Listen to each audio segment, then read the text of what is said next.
Hello दोस्तों, आप सभी का स्वागत है मेरे YouTube channel study with house wife में। आज हम यहाँ पे फूड सेफ्टी ऑफिसर, जहाँ पे हम यूनिट नंबर 3 इसे के प्रश्न करते हैं खाद्य एवं पोषण से संबंधित। तो मैंने यहाँ पे 10 क्वेश्चन लाई हूँ। यदि आपको मेरे क्वेश्चन आंसर अच्छे लगे तो प्लीज़ लाइक और सब्सक्राइब जरूर करें। तो हम स्टार्ट करते हैं। प्रश्न नंबर पहला है, निम्नलिखित में से कौन सा खनिज मजबूत हड्डी और दांतों का निर्माण करने में कार्य करता है? आयोडीन करता है, कैल्शियम करता है, लोहा करता है या उपयुक्त में से एक से अधिक? तो हमारा आंसर आएगा बी। जो कैल्शियम होता है वह हमारे दांत और मजबूत दांतों को निर्माण में सहायक होता है। अब यहाँ पे इसके इंपॉर्टेंट फैक्ट हैं। इंपॉर्टेंट फैक्ट ये हैं कि जो कैल्शियम के बारे में, कैल्शियम एक महत्वपूर्ण खनिज है जो मजबूत हड्डियों और दांतों के निर्माण में रखरखाव के लिए आवश्यक है। यह मांसपेशियों के संकुचन, रक्त के थक्का जमने में, तंत्रियों के संचरण सहित शरीर के विभिन्न कार्यों की महत्वपूर्ण भूमिका निभाता है। शरीर का लगभग 99% कैल्शियम हड्डियों और दांतों के संग्रहित होता है, जो संरचनात्मक सहायता प्रदान करता है। कैल्शियम हमारे बोन्स और दांतों के लिए बहुत इंपॉर्टेंट होता है। प्रश्न नंबर दूसरा है, खनिज पदार्थों की आवश्यकता है क्योंकि वे शरीर में ऊर्जा देते हैं, चयापचय क्रियाओं को पूरा करने में मदद करते हैं और वे शरीर के अंगों को इंसुलेट करते हैं। तो देखो, शरीर में ऊर्जा खनिज नहीं देते हैं, शरीर में ऊर्जा प्रोटीन, वसा और कार्बोहाइड्रेट देते हैं। लेकिन जो खनिज होते हैं वे चयापचय अभिक्रियाओं को पूरा करने में मदद करते हैं। आंसर नंबर 2 बी आएगा। प्रश्न नंबर तीसरा है, निम्नलिखित में से कौन सा खनिज मजबूत हड्डी और दांतों के निर्माण करने में कार्य करता है? कैल्शियम। ये क्वेश्चन रिपीट हो गया तो इसका आंसर कैल्शियम ही आएगा। प्रश्न नंबर तीसरा है, निम्नलिखित में से कौन सा शरीर कार्बोहाइड्रेट का मुख्य उद्देश्य? कार्बोहाइड्रेट का मुख्य उद्देश्य क्या है? कार्बोहाइड्रेट क्या करता है हमारी बॉडी में के लिए? वे कोशिकाओं की मरम्मत के लिए रसायन प्रदान करता है तथा पाचन में सहायता करता है? नहीं। शरीर की कोशिकाओं की मरम्मत तो प्रोटीन करता है। वे शरीर के भीतर हार्मोन विनियमित करने और करते हैं? नहीं। शरीर के तापमान को बनाए रखने में मदद करते हैं? नहीं। वे सभी के लिए ऊर्जा का मुख्य स्रोत? बिल्कुल सही। आंसर नंबर डी आएगा हमारे यहाँ पे। वे सभी के लिए ऊर्जा का मुख्य स्रोत है। इंपॉर्टेंट फैक्ट ये है कि जो कार्बोहाइड्रेट की जो भूमिका होती है वो हमारे शरीर में क्या भूमिका है उसकी। कार्बोहाइड्रेट शरीर के लिए आवश्यक प्राथमिक माइक्रो न्यूट्रिएंट में से एक है। मतलब हम कार्बोहाइड्रेट, वसा और जो प्रोटीन होता है इसको हम बृहत रूप में लेते हैं। कैसे लेते हैं? बृहत रूप में लेते हैं। कार्बोहाइड्रेट का मुख्य कार्य होता है ऊर्जा प्रदान करना। मतलब कार्बोहाइड्रेट का मेन उद्देश्य होता है हमारी बॉडी को ऊर्जा प्रदान करना। वे शरीर के लिए ईंधन और पसंदीदा का कार्य करते हैं, वो फ्यूल का कार्य करता है हमारी बॉडी में। खासकर मस्तिष्क के लिए शरीर में गतिविधियों के दौरान उपभोग करने में कार्बोहाइड्रेट ग्लूकोज में टूट जाते हैं, जिसका उपयोग शरीर की कोशिकाएं ऊर्जा के लिए करती हैं। इसके अतिरिक्त ग्लूकोज को बाद में उपयोग के लिए यकृत और मांसपेशी में ग्लाइकोजन के रूप में संग्रहित किया जाता है। देखो, हम कार्बोहाइड्रेट खाते, कार्बोहाइड्रेट ग्लूकोज के रूप में परिवर्तित होता है और जब हमारे ब्लड में ग्लूकोज ज़्यादा हो जाता है तो वो इंसुलिन जो रहती है उसको ग्लूकागन में परिवर्तित कर देती है और वो यकृत में जाके स्टोर हो जाता है। और जब हम उपास या फास्ट रहता है हमारा और हमको ग्लूकोज की ज़रूरत होता है तो वो ग्लाइकोजन ग्लूकोज में परिवर्तित हो जाता है और हमको ग्लूकोज की पूर्ति हो जाती है। प्रश्न नंबर चौथा है, कौन से पोषक तत्व हमें काम करने के लिए ऊर्जा देते हैं? वसा और कार्बोहाइड्रेट, विटामिन और खनिज, प्रोटीन और उपरोक्त सभी। तो हमारा आंसर है वसा और कार्बोहाइड्रेट। प्रश्न नंबर, अब इसके इंपॉर्टेंट फैक्ट हैं। इंपॉर्टेंट फैक्ट ये है कि जो वसा और कार्बोहाइड्रेट के क्या कार्य हैं हमारे बॉडी में वो बताएगा। वसा और कार्बोहाइड्रेट हमारे आहार में ऊर्जा के प्राथमिक स्रोत हैं। कार्बोहाइड्रेट को ग्लूकोज में तोड़ा जाता है जिसका उपयोग शरीर की कोशिकाओं ऊर्जा के लिए करती हैं।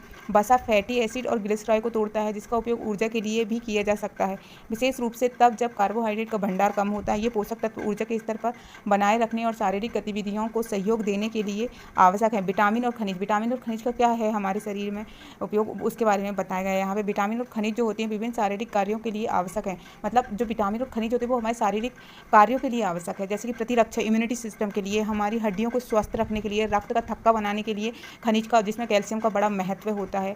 विटामिन जो कि विटामिन के जो होती है जो ब्लड को थक्का जमाने में हमारी मदद करता है, लेकिन वे ऊर्जा प्रदान नहीं करते हैं। वे जैविक रासायनिक प्रतिक्रियाओं को उत्प्रेरक के रूप में कार्य करते हैं जो वसा, कार्बोहाइड्रेट, प्रोटीन से ऊर्जा मुक्त करते हैं। प्रश्न नंबर 5 है, निम्नलिखित में से कौन सा सौपोषी है? मानव, पादप, जंतु, कवक। तो हमारा आंसर आएगा पादप। प्रश्न, इसका इंपॉर्टेंट फैक्ट है। इसका इंपॉर्टेंट फैक्ट ये है कि पादप सौपोषी होते हैं।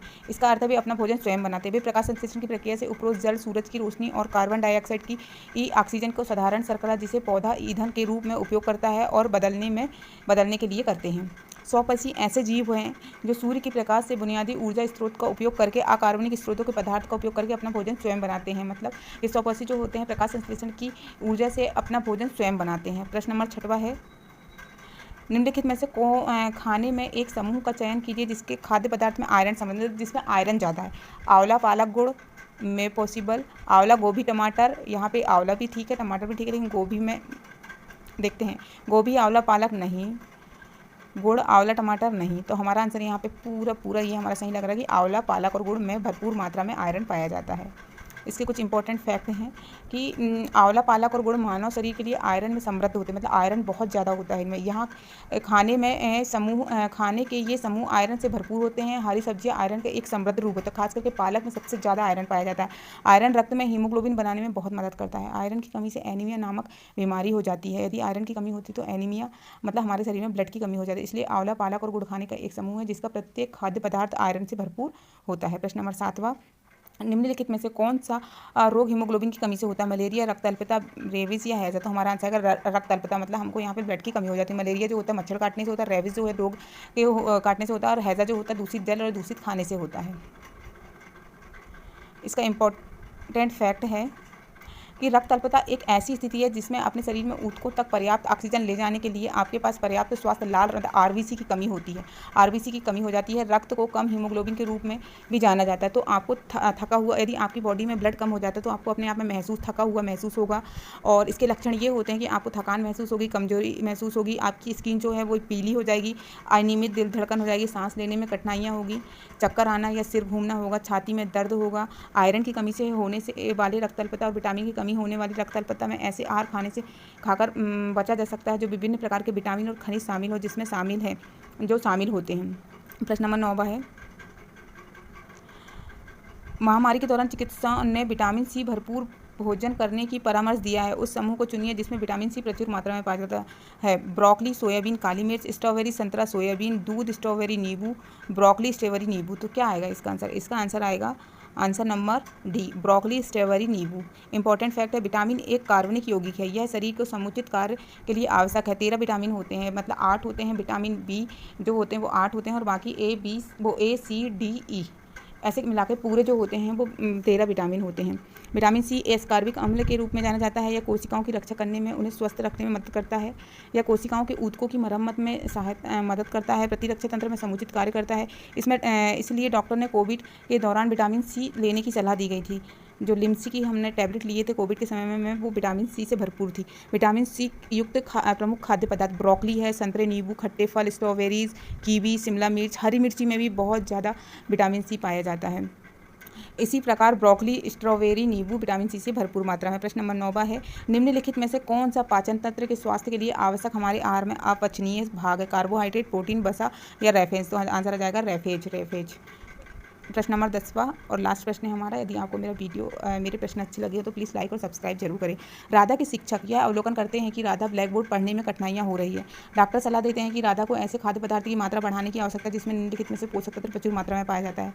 Vitamin K, vitamin A, vitamin C, vitamin D. तो सीधी सी बात है, विटामिन ए जो कि आंखों से संबंधित होती है हमारी विटामिन। तो हम इसमें इंपॉर्टेंट फैक्ट ये है कि विटामिन ए की कमी से होने वाले रोग ऐसे हैं जो किसी व्यक्ति के आहार में लंबे समय तक कुछ आवश्यक पोषक तत्व, विशेष रूप से विटामिन और खनिज की कमी के कारण भी होते हैं। यदि आपको वीडियो अच्छा लगा हो तो प्लीज़ सब्सक्राइब करें और लाइक करें। Thank you.